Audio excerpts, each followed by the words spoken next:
CJRS 1650 AM Montréal vous présente La culture juive enchantée avec Hélène Engel. Voici votre animatrice, Hélène Engel. Bonsoir à tous, shalom les koulam. Aujourd'hui, la culture juive enchantée va vous parler des Juifs de Bombay en Inde, ou de Mumbai, comme on dit maintenant. On va faire un cours d'histoire aujourd'hui, parce que l'histoire des Juifs de l'Inde est très intéressante, et elle sera illustrée musicalement par l'album Eliyahu Hanabi, enregistré par la communauté des Béné Israël de Mumbai. L'Inde, berceau de plusieurs grandes religions, a pendant des siècles fait bon accueil au judaïsme, au christianisme et à l'islam. L'histoire du judaïsme et des Juifs en Inde est certainement celle qui demeure la moins connue. D'aucuns ne soupçonnent même pas l'existence de Juifs en Inde. Contrairement aux Juifs de la plupart des autres parties du monde, les Juifs de l'Inde n'ont jamais été victimes d'antisémitisme et sont l'illustration vivante de la largeur d'esprit des communautés hindoues et musulmanes auprès desquelles les communautés juives se sont intégrées depuis des siècles, ayant toujours joui de la plus grande quiétude.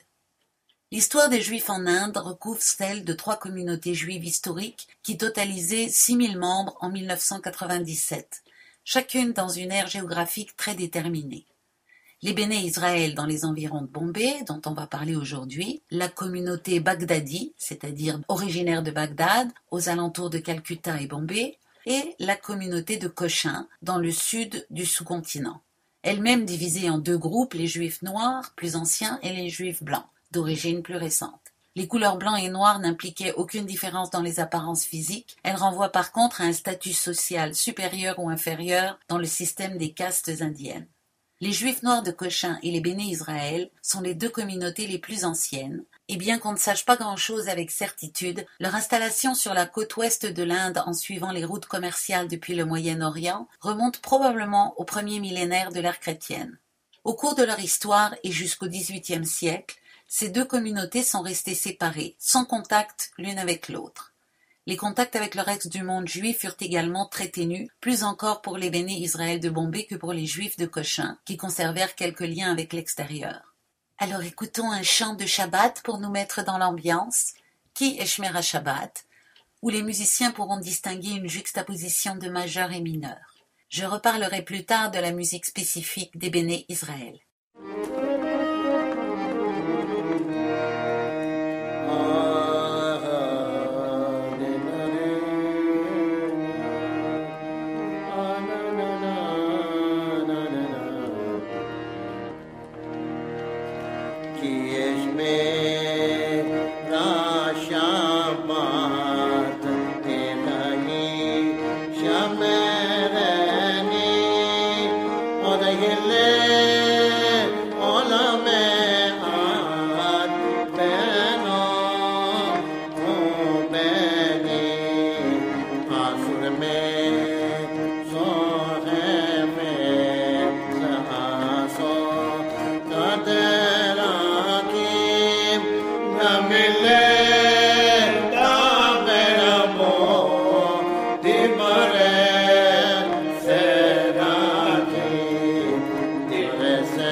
C'était Ki Eshmera Shabbat, interprété par les Béné Israël.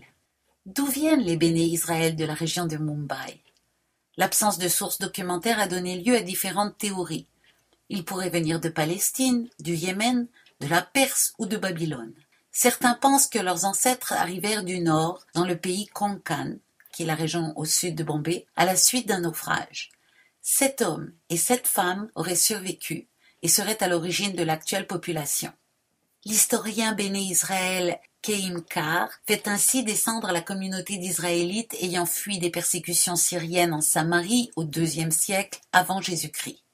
Dès le XIXe siècle, certains auteurs affirmaient cependant que la communauté descendait plutôt d'un groupe encore plus ancien, issu des 10 tribus perdues d'Israël, voire d'Hébreux de l'époque du roi Salomon, ou plus simplement de Juifs venus au 5 ou 6e siècle de l'ère chrétienne, en suivant les routes commerciales de l'époque depuis l'Arabie ou la Perse.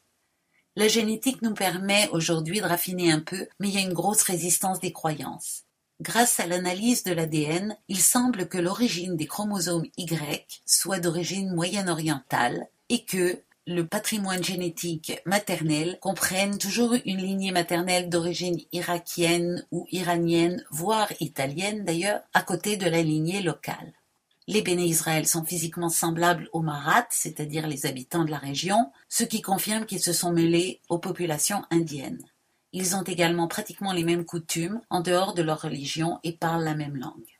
Jusque très récemment, on ne savait rien avec certitude jusqu'au XVIIIe siècle, même si on avait des indices et des traces ici et là qui permettaient d'imaginer une histoire. Toutefois, le témoignage historique le plus ancien sur l'établissement des Juifs sur le sol indien se trouve dans les inscriptions indiquant les privilèges accordés aux chefs de la communauté juive, Joseph Rabban, par le roi Bhaskara Ravi Varman Ier, installé à Cranganore sur la côte de Malabar et rédigé entre 974 et 1020. Ça c'est quelque chose quand même. On va entendre maintenant Masa Yosef, qui comme la précédente chanson semble appartenir au corpus musical plus spécifiquement Béné Israël, contrairement aux morceaux que nous entendrons après et qui portent l'influence des Juifs baghdadis d'Irak.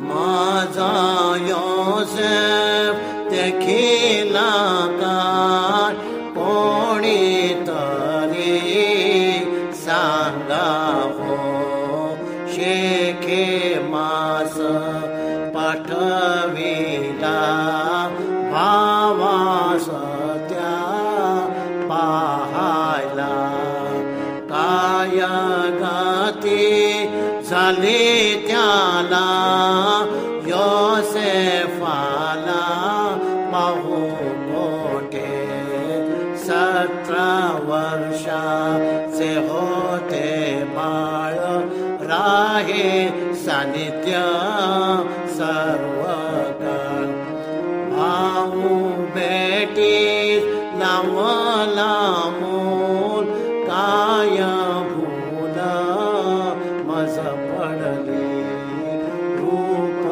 त्याचे बहु सुंदर तैसा होता अति चतुर केला अंगरखा मनोहर प्रिय कर होता मजला माझा योसेफ देखिला का कोणी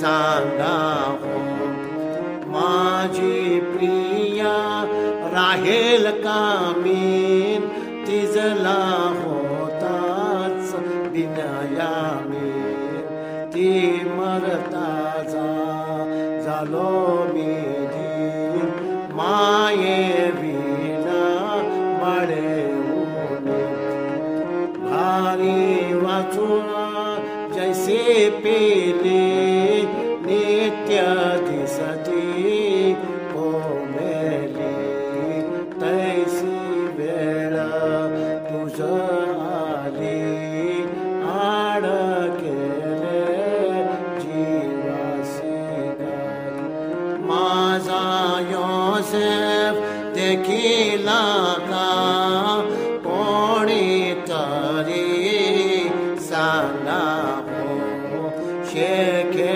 मास पाठविला मावास त्या महागा माझा योसेफ देख देखिला का कोणी तरी सांगा.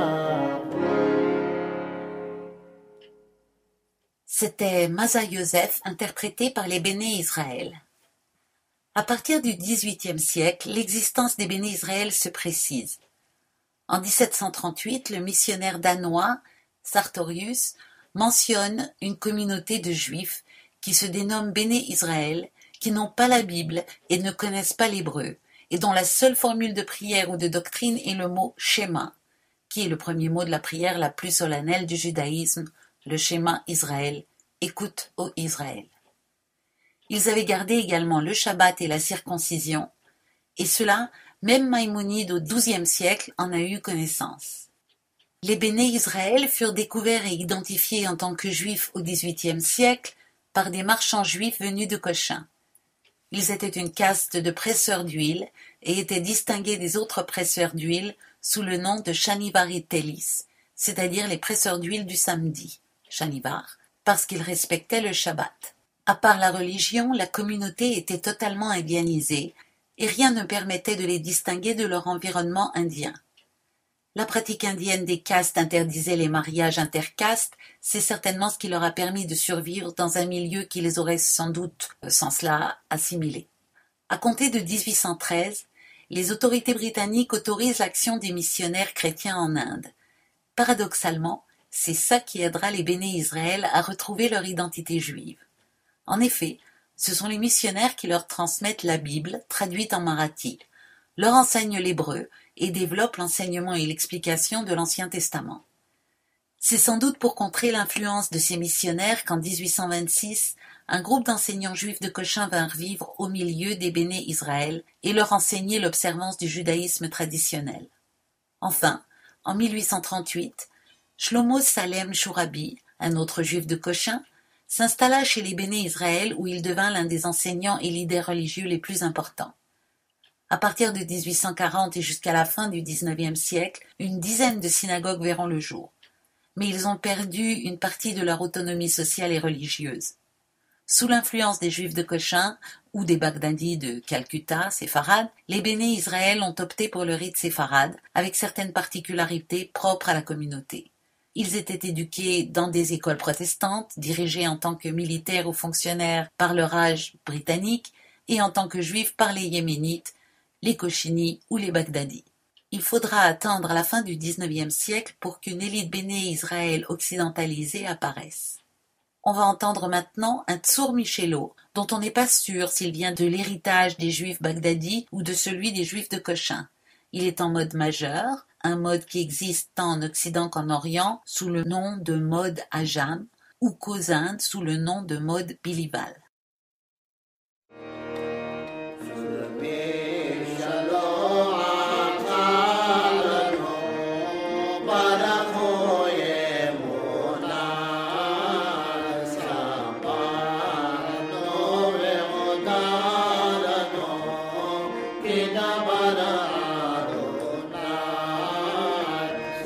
Surami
C'était un extrait de Tsur Michelot, interprété par les Béné Israël.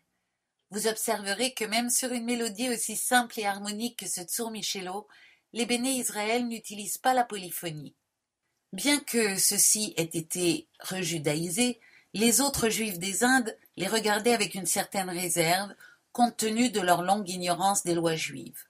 Par exemple, les Bagdadis de Calcutta refusaient tout mariage avec eux, compte tenu des doutes quant à leur éventuelle impureté ancestrale en tant que juifs. Pendant le XVIIIe siècle, les Juifs quittent progressivement leur village et viennent s'installer en ville, et particulièrement à Bombay. Il y aura d'autres lieux, notamment une grosse communauté à Karachi et une autre à Peshawar, qui sont dans l'actuel Pakistan. La collaboration avec le colonisateur britannique s'intensifie. Par exemple, les Béné Israël s'engagent en assez grand nombre dans l'armée de la Compagnie anglaise des Indes orientales, car l'engagement au sein des troupes de la compagnie permet une ascension sociale plus rapide. Près de 50% des officiers indigènes de l'armée de Bombay sont des Béné Israël. En plus de la carrière militaire, d'autres professions viennent remplacer celle de presseur d'huile. Entrepreneurs de travaux publics, charpentiers, employés, institutrices, fonctionnaires. Mais dès la seconde moitié du XIXe, la proportion de Béné Israël dans l'armée de Bombay décline très fortement, à la suite de modifications dans la politique de promotion et aussi au poids croissant des hautes castes indiennes qui voulaient leur part du gâteau. Et à la fin du siècle, seule une poignée d'officiers supérieurs étaient encore en service actif. En 1875, les Béné Israël prennent en main leur propre éducation et établissent une école israélite en langue anglaise, la première école moderne sous leur contrôle. Entre la fin du XIXe et le début du XXe, l'enseignement en anglais se généralise, de moins en moins de jeunes suivent des études en marathi ou en hébreu. Et chez certains, l'anglais est devenu la langue parlée dominante, le marathi n'étant plus qu'une langue secondaire pour communiquer avec l'environnement. À la fin du XIXe, les Béné Israël sont de plus en plus nombreux à devenir de petits fonctionnaires de l'Empire britannique, employés de bureaux, commerçants, et au XXe apparaissent des médecins et des avocats. Cependant, il n'y aura jamais de développement de grandes entreprises détenues par des Béné Israël, sans doute par manque de capitaux. Les Béné Israël du XIXe siècle et de la première moitié du XXe restent assez pauvres, mais apparaissent cependant relativement au niveau de vie de l'Inde comme ayant un positionnement de classe moyenne. Je vous propose maintenant d'entendre un morceau qui sonne assez occidental, qui pourrait être une chanson séfarade. Ça s'intitule Yom HaShabbat. C'est une chanson de Shabbat qui nous vient de la tradition des Juifs de Bagdad.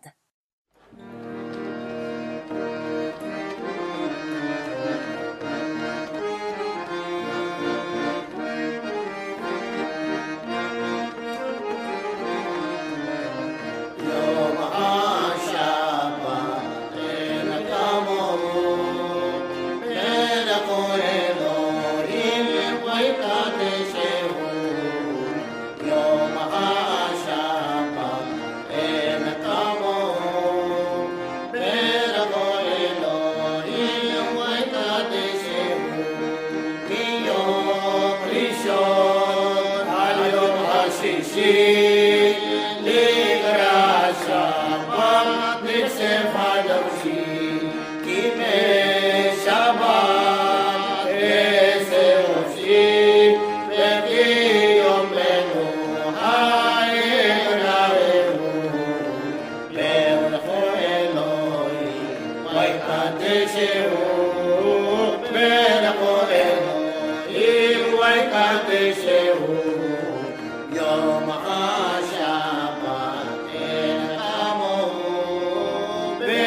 C'était Yom HaShabbat interprété par les Béné Israël. On estime que les Béné Israël étaient au nombre de 6 000 dans les années 1830, 10 000 au tournant du XXe siècle, et en 1948, lorsque leur communauté était la plus nombreuse en Inde, on comptait 20 à 25 000 individus. Depuis, leur population n'a cessé de diminuer en Inde, principalement du fait de l'émigration vers Israël, mais aussi vers les États-Unis, le Canada et le Royaume-Uni. Depuis les années 70 et jusqu'en ce début du XXIe siècle, la population en Inde est restée stable aux alentours de 5 000 personnes. Alors parlons un peu de cette émigration vers Israël. En 1897, lors du premier congrès sioniste, les Béné Israël avaient été invités, mais ils avaient décliné l'invitation. Israël, ça les intéressait pas tant que ça. Mais avant même la création de l'État d'Israël, la situation des Béné Israël a commencé à changer du fait de l'indépendance et de la partition entre l'Inde et le Pakistan de l'ancien empire des Indes britanniques, en 1947. Les Béné Israël étaient assez liés au commerce ou à l'administration coloniale et l'indépendance remet dans une certaine mesure en cause cette situation. En Inde, la situation institutionnelle de la communauté n'a pas été directement atteinte, mais les affrontements violents entre hindous et musulmans qui ont touché la région de Bombay, les interrogations nées de la fin de l'Empire et l'intérêt pour la création d'un État juif ont entraîné dès 1948 un courant d'émigration vers Israël, courant qui se poursuivra au cours des années 50 et 60. Au Pakistan, la création d'un État islamique a rendu les choses plus difficiles. Dès qu'Israël a proclamé son indépendance en 1948, des incidents violents sont survenus au Pakistan contre la communauté et des Juifs ont été attaqués, notamment pendant les guerres israélo-arabes en 1948, 1956 et 1967. La petite communauté de Peshawar a cessé d'exister et en 1968, le nombre de Juifs au Pakistan était tombé à 250, essentiellement concentrés à Karachi. Le chant qu'on va entendre maintenant est très différent du précédent. Là, c'est vraiment l'influence de la musique indienne environnante qui est perceptible, sauf que, au tout début, ça pourrait partir en klezmer tout aussi bien. On écoute Yedid Nefesh.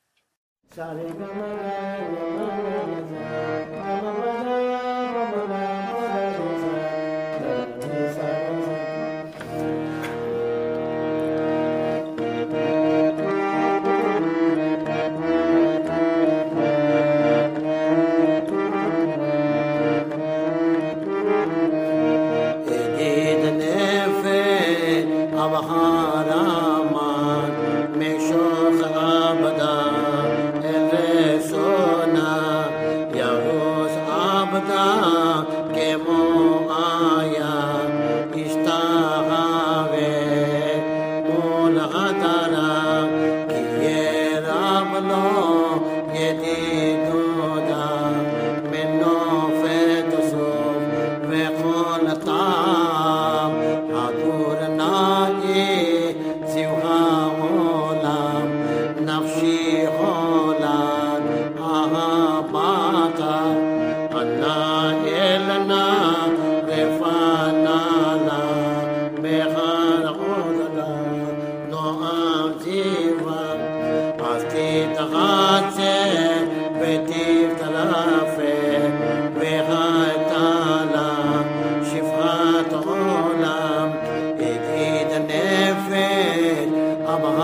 Raman Beshok Abada El Resona Watik Yehemu Rahamekam Vehusanam Al-Am Ahuma Watik Yehemu Rahamekam Vehusanam Al-Am Ahuma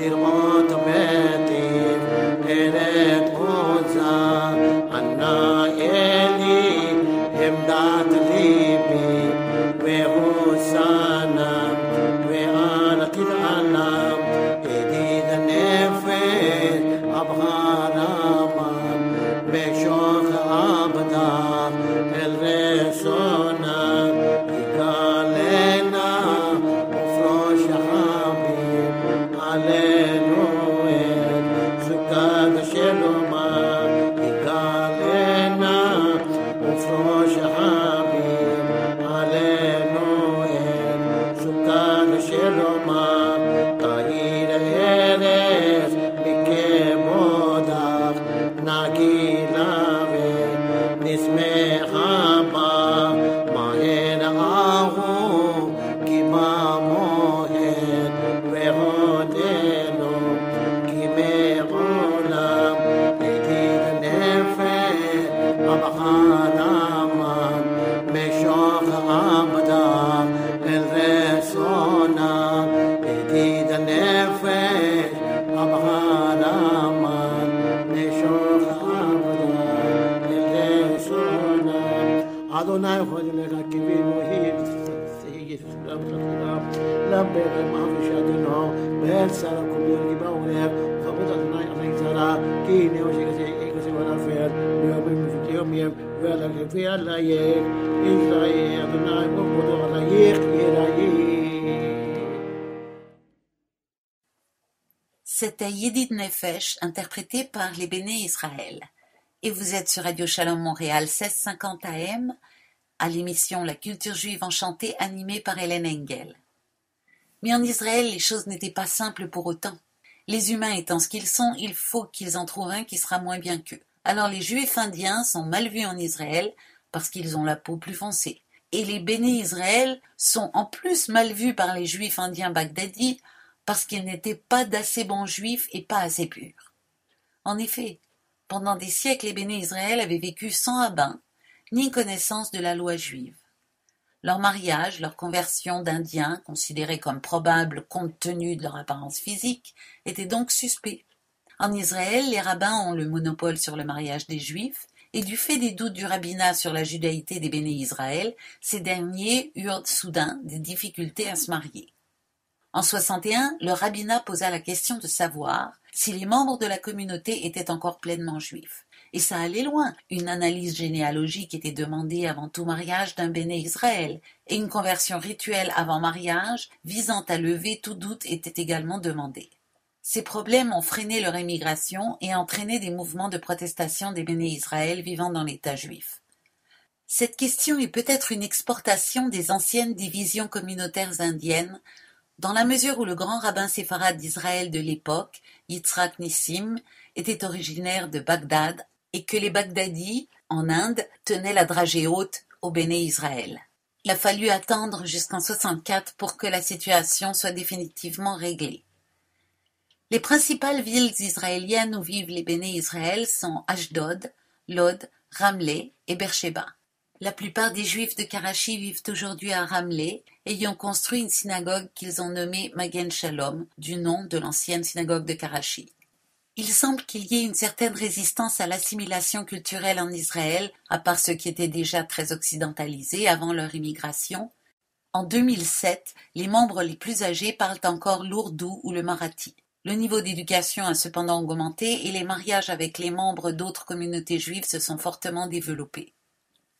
Alors écoutons un Adon Olam qui amusera tous ceux qui connaissent cette prière. Elle commence non pas avec les paroles habituelles qui sont Adon Olam, Asher Malach, mais par Pasanissa, Enam et Pamaga, qui est la façon de solfier des Indiens, l'équivalent de notre Do Ré Mi Fa Sol. Et ça installe la tonalité.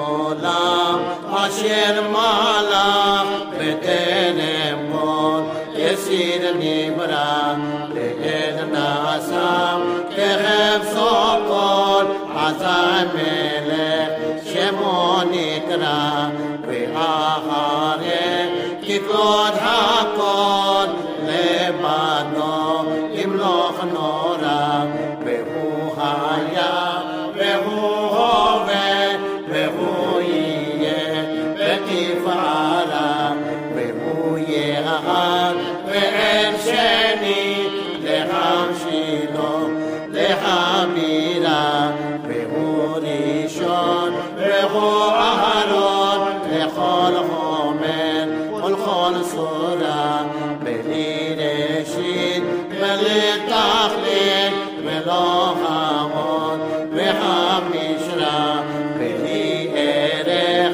בלי דמיון בלי שינוי עוד מורה בלי חיבור בלי פירות גדול תורה עוד מורה והוא ילי והי גואלי וסור חרני ביום שרה והוא ניסי ומנוסי ונתוסי ביום אקרא בידו הפקיד רואי בחדישת והעירה ועד נשית ובית הקודשי אמן אמן שם הנורא.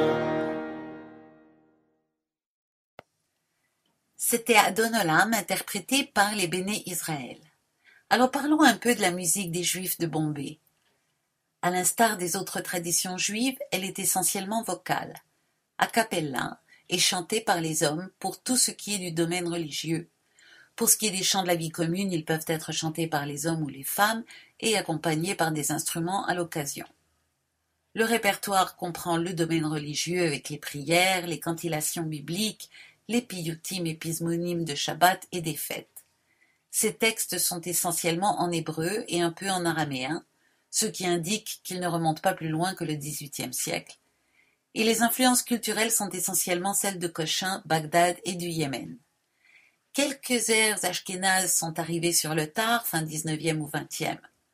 Mais il y a aussi un large répertoire de chants en marathi et où l'influence de la musique locale est très perceptible. Lorsque les chants sont accompagnés, soit en dehors du contexte religieux, les instruments sont ceux du nord de l'Inde. Cela inclut le petit harmonium que vous avez déjà entendu, le sitar qui est une sorte de luth à très long manche, le violon et le bulbul tarang qui est une sorte de kanoun, et bien sûr les tablas comme percussion.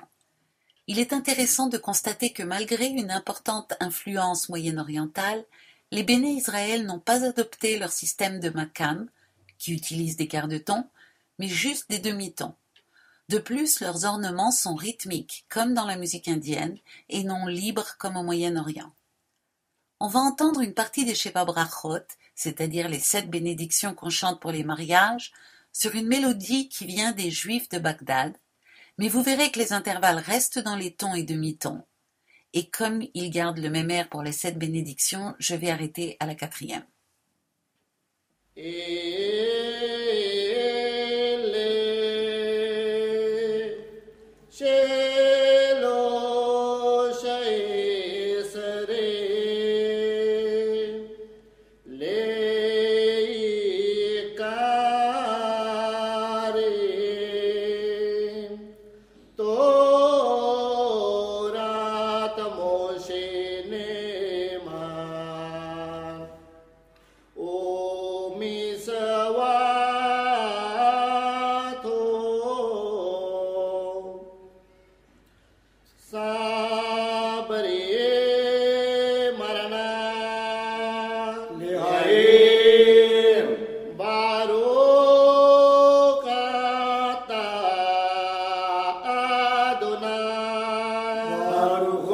Baruch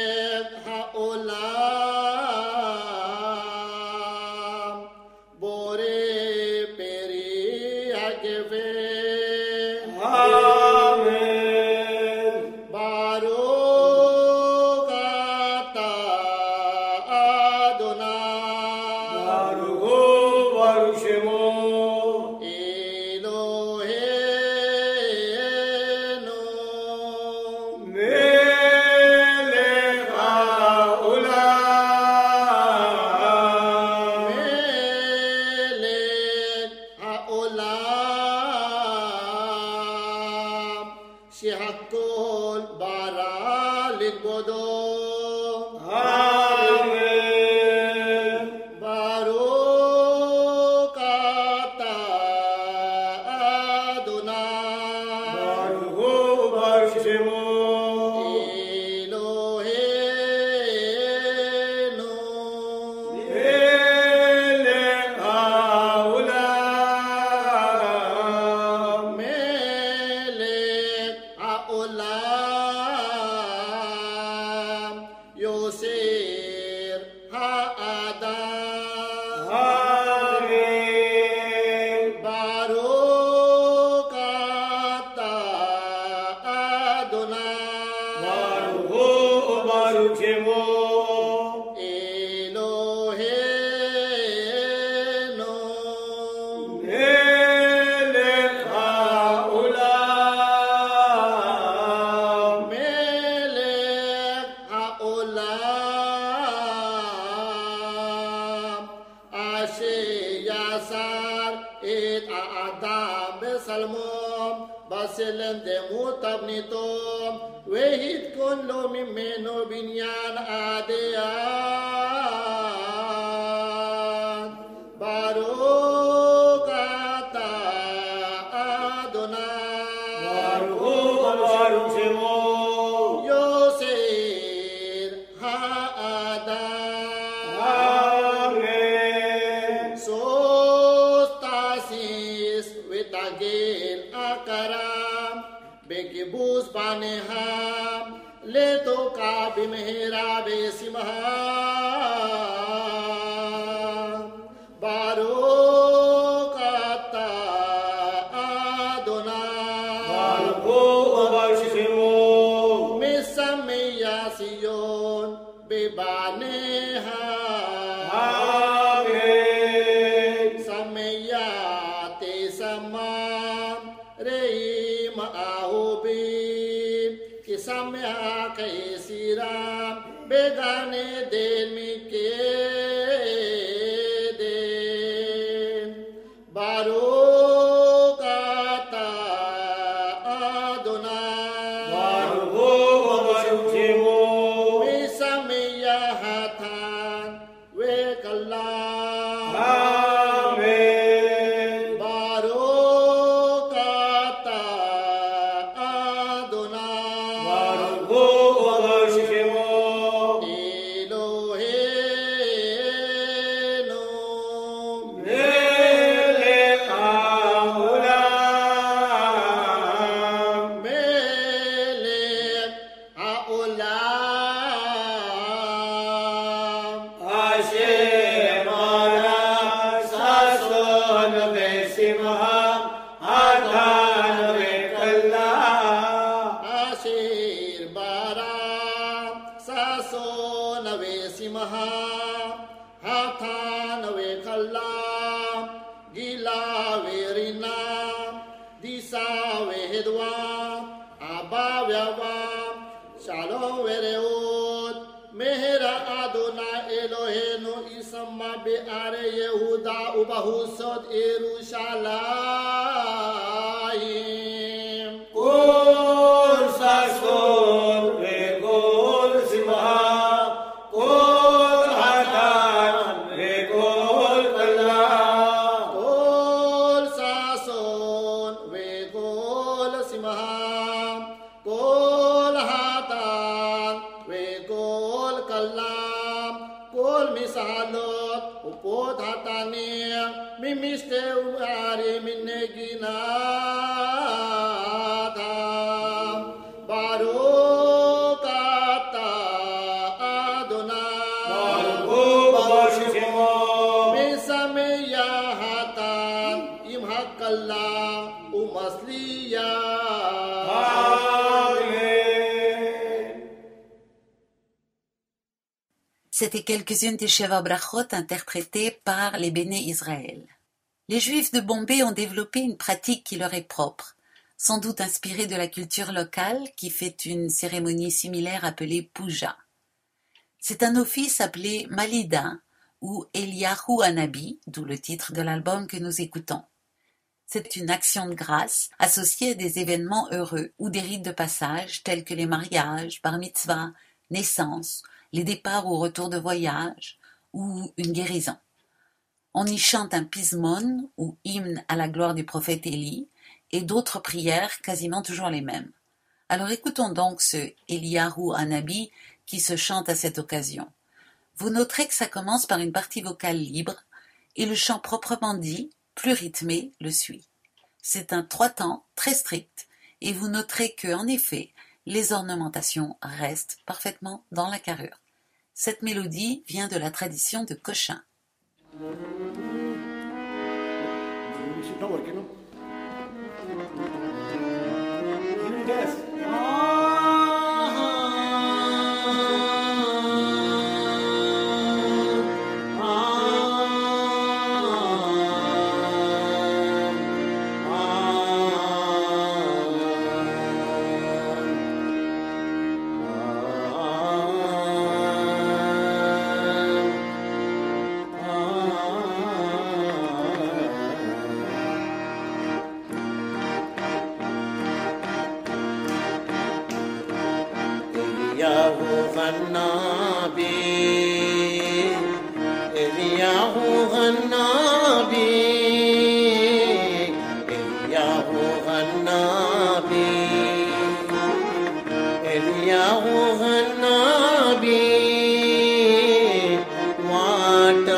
तुमच्याच नावाची जपतो मी माला गोर गरिबांचा दूर ठेवाला तुमच्याच नावाची जपतो मी माला दर्शन द्याया या गरिबाला येऊन या भुवरी दर्शन द्याया या गरिबाला येऊन या भुवरी एलियाहू हन्नाबी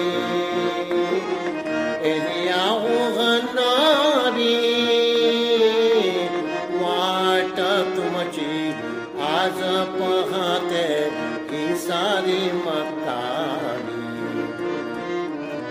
एलियाहू हन्नाबी एलियाहू हन्नाबी सात समुद्रांचा तू राजा जो तो म्हणतो माझा तू माझा सात समुद्रांचा तू राजा जो तो म्हणतो माझा तू माझा दर्शन द्याया या पामराला येऊन या भुवरी दर्शन द्याया या पामराला येऊन या भुवरी एलियाहू हन्नाबी एलियाहू हन्नाबी वाट तुमची आज पाहते ही सारी मक्कानी एलियाहू हन्नाबी एलियाहू हन्नाबी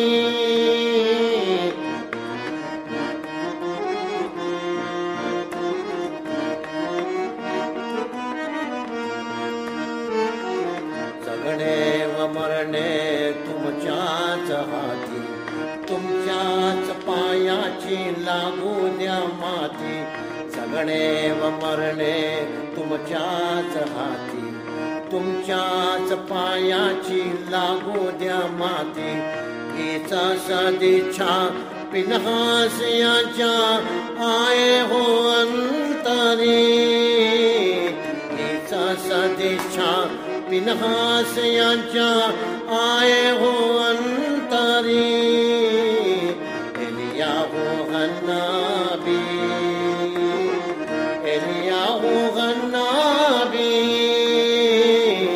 वाट तुमची आज पाहते ही सारी मताबी एलियाहू हन्नाबी एलियाहू हन्नाबी.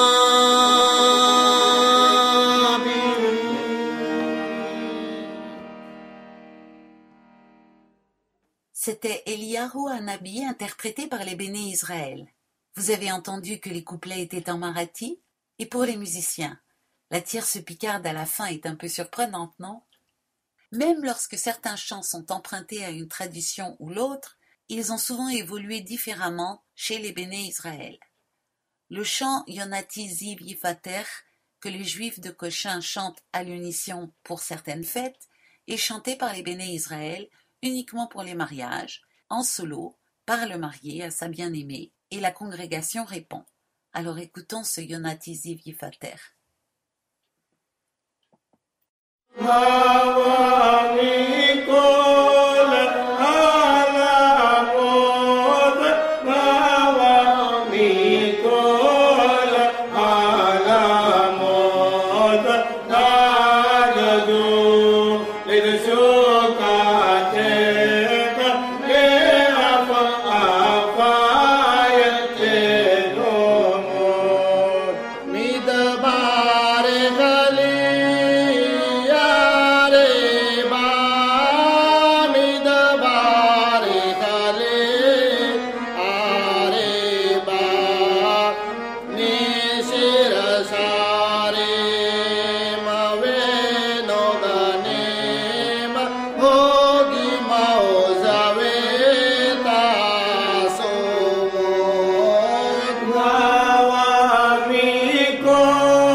Isa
C'était Yonatizi Vifater, interprété par les Béné Israël.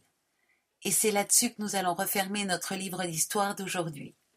Si vous avez aimé ça, laissez-le moi savoir et je préparerai une autre émission ethno-historico-musicologique sur d'autres juifs de divers endroits du monde. Je voudrais maintenant vous parler d'un livre qui a retenu mon attention, intitulé « Appelez-moi Charles ». Il s'agit de la biographie de Charles Bronfman, fils de Samuel Bronfman, celui qui a fondé l'Empire Seagram. Au-delà de la biographie de Charles, qui est une personne intéressante par ailleurs, l'intérêt de ce récit réside dans les multiples facettes abordées en toute transparence par Charles Bronfman. L'histoire de l'Empire Seagram, avec les relations conflictuelles au sein du clan Bronfman, la grande aventure avec les expos, l'affirmation de la judéité de Charles Bronfman, la découverte de sa véritable vocation qui était la philanthropie, et son soutien à Israël. C'est aussi l'histoire de Montréal au XXe siècle, de sa croissance et de ses institutions, de ses deux solitudes, de sa communauté juive méconnue des francophones, ainsi que la rencontre de toute une galerie de personnages d'exception. Son père Sam Bronfman, bien évidemment, sa sœur Phyllis Lambert, son frère Edgar, Jean Drapeau, Léo Colbert, Shimon Peres et plusieurs autres. J'ai commencé ce livre du bout des doigts, pas vraiment emballé, mais je suis tout de suite tombée dedans. C'est très facile et agréable à lire. C'est le journaliste économique bien connu au Canada anglais Howard Green qui a recueilli les propos de Charles Bronfman. Howard Green a été pendant 15 ans un animateur vedette de la chaîne Business News Network, où il interviewait les acteurs les plus importants de la scène financière nord-américaine. Il est aussi l'auteur du best-seller Banking on America, et la traduction de André Gagnon est alerte et claire et rend très bien le sens de l'humour de Charles Bronfman. C'est une très bonne occasion d'apprendre plein de choses sur Montréal tout en se distrayant. Je vous rappelle les références. Appelez-moi Charles, par Howard Green et Charles Bronfman, aux éditions Urtubise, et c'est paru le 25 mai 2017. Ça se trouve partout, en ligne comme dans les librairies. Pour ce qui est de l'album des Juifs indiens de Bombay, c'est plus compliqué. Je crois que c'est une publication de Bet Atfusot en Israël. Mais le CD se trouve à la Bibliothèque juive de Montréal. Pour me laisser des commentaires, écrivez-moi à info@Hélène, H-E-L-E-N-E, Engel, E-N-G-E-L.com. Et je vous dis à la semaine prochaine. CJRS vous a présenté La culture juive en santé avec Hélène Engel.